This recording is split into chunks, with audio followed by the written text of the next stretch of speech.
I 100% agree with Hazel here, though I don't think people, even on my side, like me that much, so I'm not sure if the left would like me as well.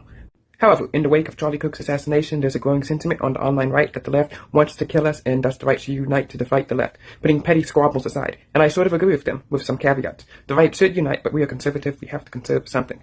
Like Hazel said, you can be friends with those on the left, and I don't believe that the entire left is quote-unquote violent and wants to kill us all. I believe that's mostly online. No, I don't believe the lady with the Kamala sticker in Trader Joe's wants me dead. However, there's a small segment of those on the left and the right with ill intentions. I have been doxxed or outed as a conservative twice, and one came from the right and one came from my own cousin on the left. But no one has tried to kill me, and they aren't trying to kill you either.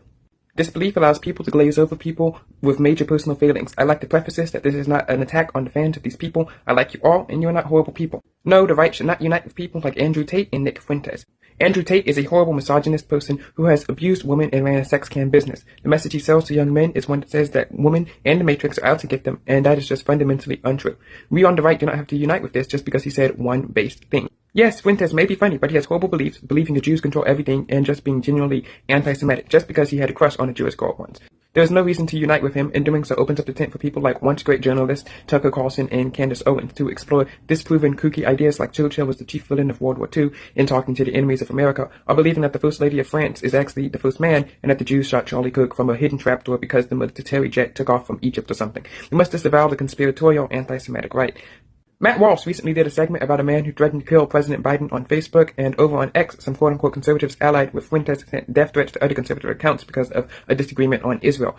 In Walsh's case, Matt cries that the man's house was raided and that he died in the shootout because he only had one follower on Facebook and that they could have arrested him when he was walking to church. Look, wrong is wrong and right is right. You should not have threatened to kill the President of the United States, the Commander-in-Chief, on Facebook. Whatever happens to you next is entirely your fault. On X, 1620 Americans sprung to the account's defense claiming that because he's of the right, his inclination to commit crimes, it's much less of that than leftists, because right-wingers' whole ideology is based on Western morality. I disavow this, left and right. I cannot and will not unite with people who believe that as long as you do not threaten your political enemies with death, no matter what you do, no matter how depraved it is okay.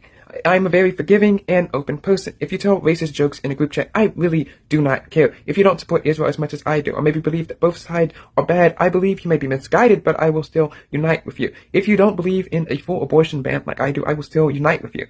I believe that Matt Walsh and James Lindsay can and should unite. I believe that I can unite with you all watching the video. I can unite with the Candace and Tucker fans. I can even unite with people who have called me names and even those who blocked me, looking at you, not to be. But I will not unite with people like Andrew Tate and Nick Fuentes. If we don't have guardrails, then the radical crazies will take over the party and we will lose. But more importantly, wrong is still wrong and right is still right.